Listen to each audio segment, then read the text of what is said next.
First constitutional amendment, इसमें क्या हुआ था, 9th शेड्यूल आपका ऐड हुआ था। फिर 7th में बस स्टेट को पार्ट ए बी सी, वो इतना इम्पोर्टेंट नहीं है, उसको छोड़ो, चलो उसको बता देती हूँ।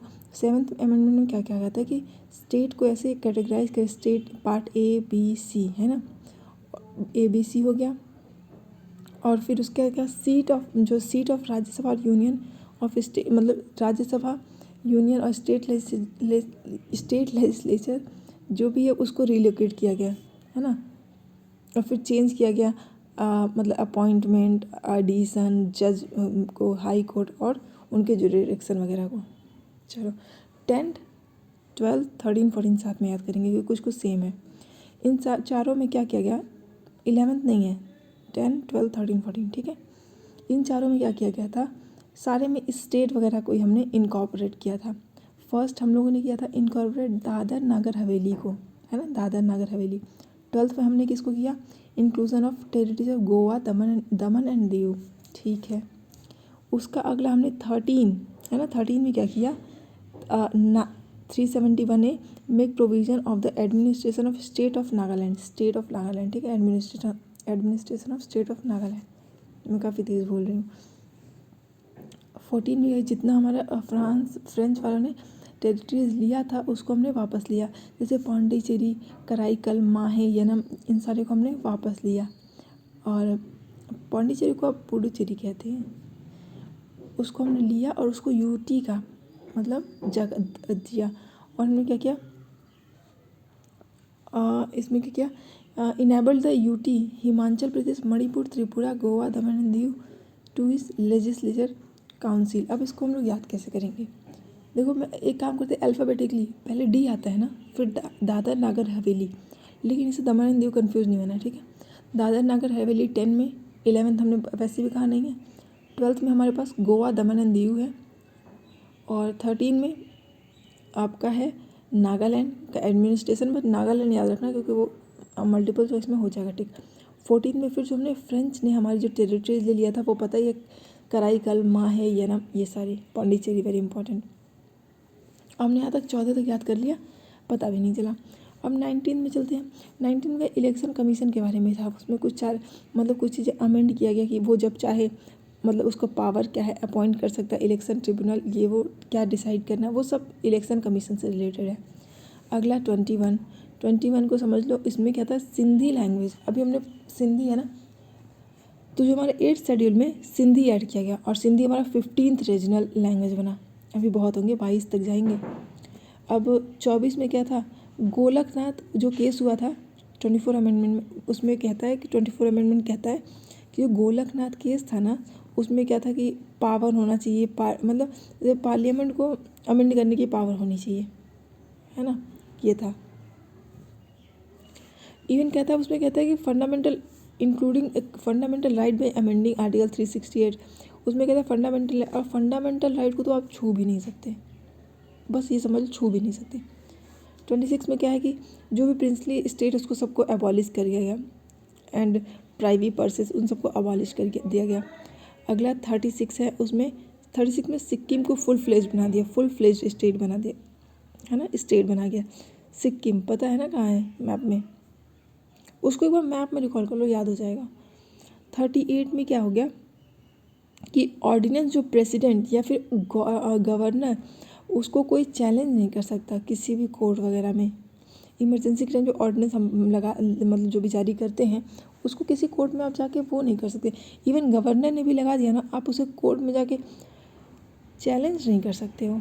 39 में क्या हो जाएगा, इसमें क्या होगा कि जैसे डिस्प्यूट या क्वेश्चन होगा, election of president, vice president, prime minister, speaker, were take it. अब इसमें क्या है, इसको हमने जुडिशियल रिव्यू वगैरह से बाहर ले लिया इनके, लेकिन इसको दे दिया हम जुडिशियल में, यहाँ देखो उससे छीन लिया था पावर, ऐसे याद रखना। 38 में हमने वहाँ पे मतलब ले लिया कि हम नहीं देंगे उनको ऑर्डिनेंस वगैरह के लिए, हम नहीं कहीं चैलेंज दें। 39 में हमें कभी इलेक्शन वगैरह जितने डिस्प्यूट होंगे उसको हम जाके हाई कोर्ट या सुप्रीम कोर्ट, अगर स्टेट का हो या फिर कहीं का भी, वो हम सॉल्व कर लेंगे। ऐसा नहीं स्टेट का matter high court supreme court नहीं देख सकता, वो भी देख सकता है। मतलब अगर स्टेट का मैटर वो हाई कोर्ट ही नहीं देखेगा, उसको सुप्रीम कोर्ट भी देख सकता है। 42 मोस्ट इम्पॉर्टेंट 42 अमेंड 1976, इसमें वर्ड जो ऐड हुए थे सोशलिस्ट, सेकुलर, इंटीग्रिटी, इसमें DPSP भी आपका आया था। उसके बाद इस पर DPSP आया था, और ये मोस्ट इम्पॉर्टेंट, इतना ही दो चीज़ बहुत ज़्यादा। उसके अगला 44, इसमें राइट टू प्रॉपर्टी वाला एक्ट वापस ले लिया गया था। 52, ये 52 था, ये 52 और साथ में आपका 10th शेड्यूल है, एंटी डिफेक्शन लॉ, है ना। एंटी डिफेक्शन में क्या होता है कि आप अपने मतलब आप जिस प्राइवेट, अब पहले क्या होता था, आप पहले कोई पार्टी से हैं, आप सपोज करो जीत गए, तो अपना नाम बाहर मतलब छोड़ देते थे पार्टी ये वो, तो इससे क्या हमारा इनस्टेबिलिटी आ जाता था गवर्नमेंट में नहीं, मतलब पार्टी वगैरह में, या जो भी हमारा मतलब पॉलिटिक्स में थोड़ी इंस्टेबिलिटी आ जाती थी। उसके लिए हमने एंटी डिफेक्शन, राजीव गांधी जी की हेल्प से, उसमें क्या था आप छोड़ नहीं सकते, और आप अगर आप अपने पार्टी के अगेंस्ट जाओगे तो फिर आपको लोकसभा का जो स्पीकर या फिर राज्यसभा के जो वाइस प्रेसिडेंट ऑफ इंडिया है वो क्या कर सकते हैं, आपके वो ले सकते हैं, कुछ भी एक्शन ले सकते हैं अगेंस्ट यू।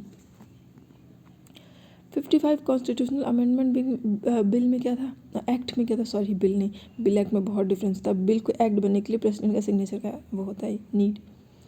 55 कॉन्स्टिट्यूशनल अमेंडमेंट में क्या था कि अरुणाचल प्रदेश फॉर्म हुआ, ठीक है, और स्पेशल पावर दिया गया गवर्नर को, और it also provide 30 member state for it also provide for a 30 member state assembly, 30 member, है ना।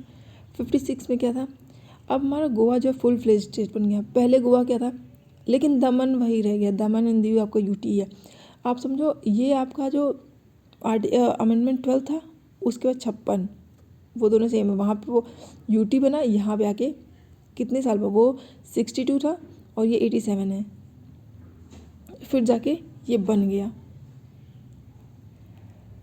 25 साल बाद, 72 या 25 साल बाद।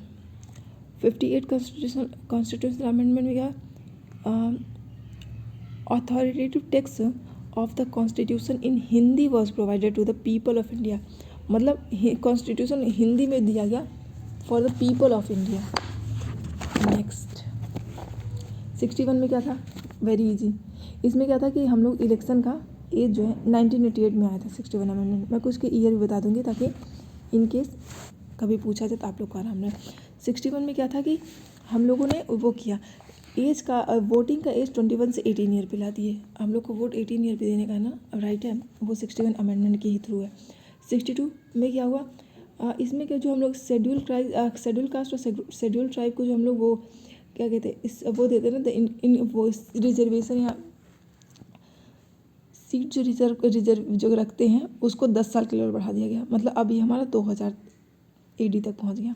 पढ़ के सुनाती, it increase the period of reservation of seat providing to schedule caste and schedule tribe for another 10 year, आगे के 10 साल के लिए, that is 2000 AD।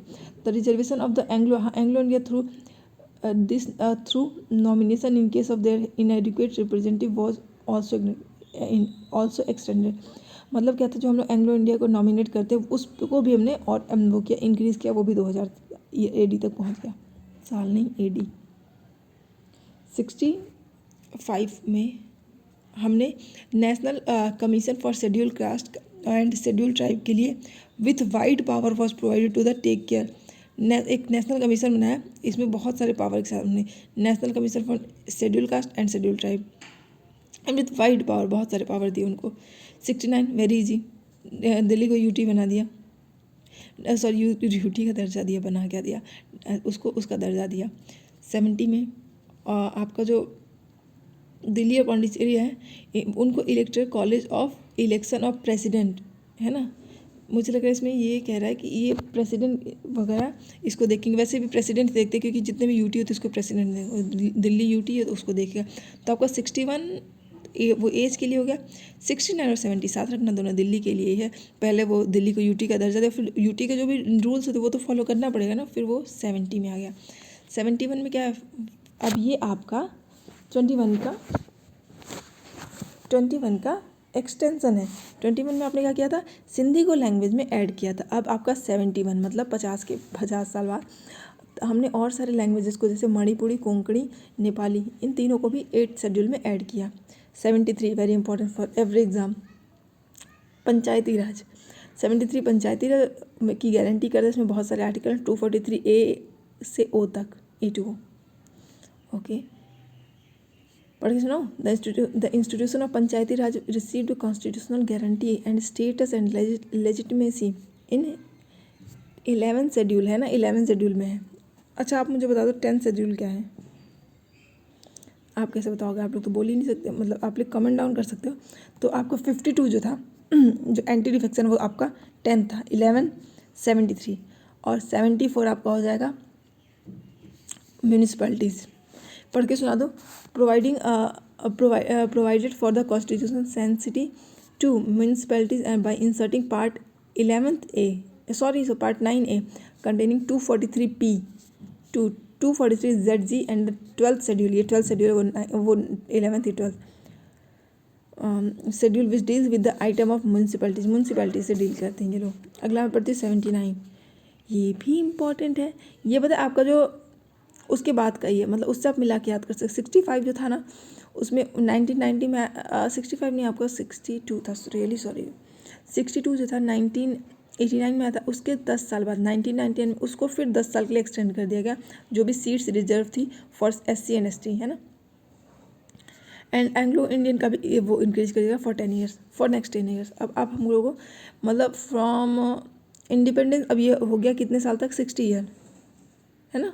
From commencement of the constitution बनने के 50 साल 60 ईयर्स कंप्लीट हो गया अब, टिल 2010, वो 2000 तक, ये 2010 तक था।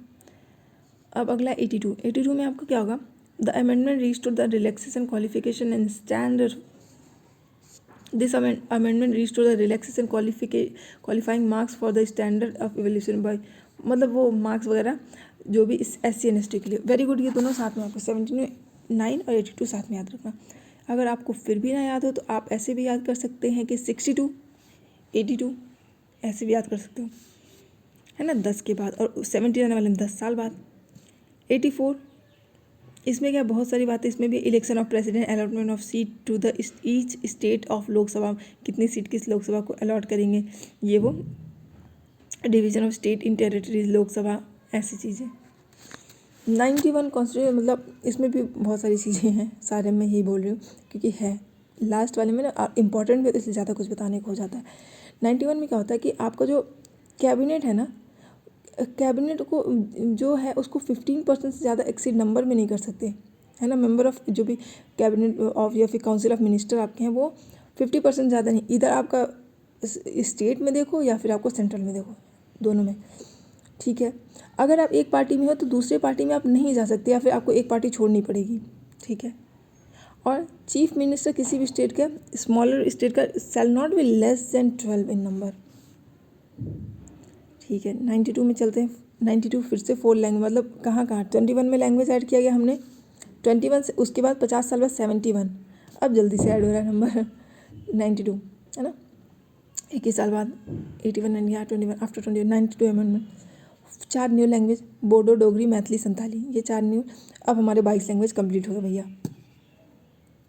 93 अमेंडमेंट में एडमिशन, अब देखो जब भी प्राइवेट इंस्टीट्यूट एजुकेशनल इंस्टीट्यूट में ना स्टूडेंट को शेड्यूल कास्ट और उनके लिए एडमिशन के लिए सीट को रिजर्व करना, schedule caste and schedule tribe and backward classes, ठीक है, वेरी गुड।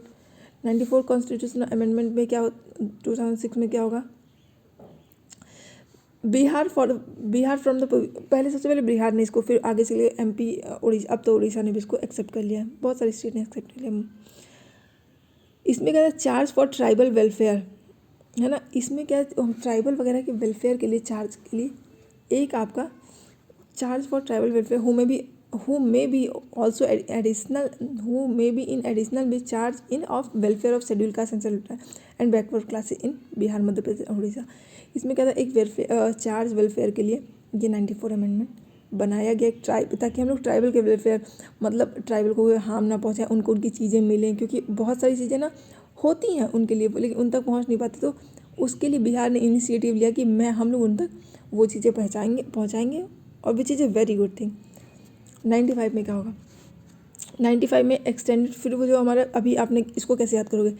62, 82, 79 ये तीनों था। अब फिर 95 में भी हमने 10 ईयर के लिए एक्सटेंड कर दिया। क्या किया वो बताते। The reservation of seat for the schedule caste and schedule tribe in Lok Sabha and state assemblies for 10 years, okay, beyond January 25 January 2010. The time period of 60 year of Article 334 of the Constitution was lapsed. अब वो 2010 में 25 lapse कर जाता, तो उसके पहले हमने उसको फिर से 10 साल के लिए उसको क्या कहते हैं, एक्सटेंड कर दिया, वेरी गुड, एक्सटेंड। 98 में क्या था, आर्टिकल 371, और इसमें स्पेशल प्रोविज़न दिया गया with respect to state of Karnataka को, ठीक है। 99 में बताया, लेकिन क्वेस्ट हो गया, क्वेस्ट द अमेंडमेंट इन टोटो, तो वो नहीं। 100 आपका क्या है, LBA है। जैसे मान लो कुछ टेरिटरी इंडिया चाहे, जैसे मान लो हमने कुछ टेरिटरी बांग्लादेश को दे दिया, तो वहाँ पे हम लोग जाके रह सकते हैं। मैं पढ़ के सुनाती हूँ। Right of resident amendment in the first schedule of the constitution. First schedule में ये ना कि बाउंड्री वगैरह alteration of the give the effect of the acquiring of the territory, मतलब हम एक्वायर कर ले by India and transfer the, या तो हम एक्वायर कर लें कुछ टेरिटरी या कुछ सर्टेन टेरिटरी हम उनको दे दें टू द बांग्लादेश। हमने कुछ अगर दे दिया to Bangladesh and conferment of the citizenship right to resident of enclave signing, मतलब हमने LBA साइन किया। अगर मान लो हमने कुछ टेरिटरी आपको दे भी दिया, फिर भी हम लोग वहाँ जाके LBA मतलब लैंड बाउंड्री एग्रीमेंट हमने उसमें साइन किया। 101 everyone knows GST। 246A article याद रखना, कभी कभी पूछ लेता है। 246A GST। No no no no no no no no really sorry, इसमें का स्पेशल प्रेजेंट 250, GST का 279 है, really so god again I am telling no. 269 है। अब 102 में क्या होगा, 102 अमेंडमेंट 2018 में आया। इसमें क्या, national commission for backward class है ना, NCBC का वो हुआ, वो क्या कॉन्स्टिट्यूशनल स्टेटस हमने दे दिया उनको। New article 338B and 342A, इससे याद रखना क्योंकि विच इज़ वेरी इंपॉर्टेंट। और 103 अमेंडमेंट, उसमें क्या था कि EWS, ठीक है, economic weaker section for the citizen. Thank you so much.